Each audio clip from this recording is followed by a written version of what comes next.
Hi everybody. A couple weeks ago I was working on this upper.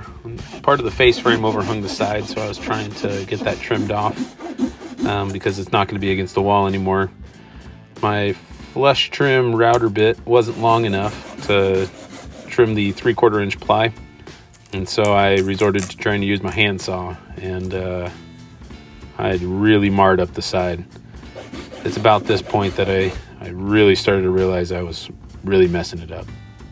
Freaking mutilating it. Freaking mutilating it. When I was thinking about how I was going to repair the damaged cabinet, I basically came down to the conclusion that it was either going to be wood filler or Bondo. Bondo is normally used for automotive body work. Back in high school, I took an auto body class and got fairly familiar with Bondo, so I thought that this would be a decent solution.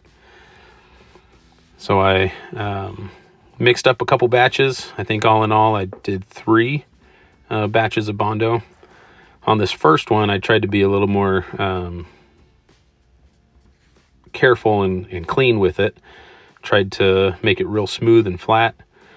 I even took a board and clamped it to the top and tried to see if I could get the Bondo to lay flat using a board.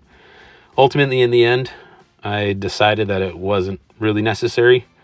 I just kind of needed to pile it on, get it spread into all the little nooks and crannies and crevices, and then I could just sand it flat. I did that 3 times, and then I touched it up at the end with a bit of wood filler to cover all the smallest imperfections.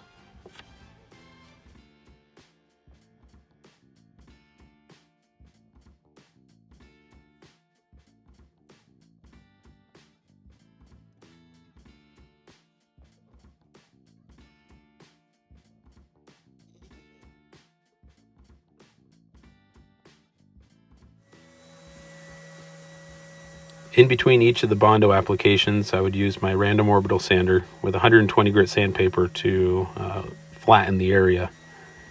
This made pretty quick work of the job. I'm really pleased how this turned out. I'm pretty convinced that after getting some primer and paint on it, I don't think any visitors will be able to figure out that I messed it up so bad. Well, hopefully you enjoyed this video. If you don't mind, I'd appreciate a like. Hope you have a good one.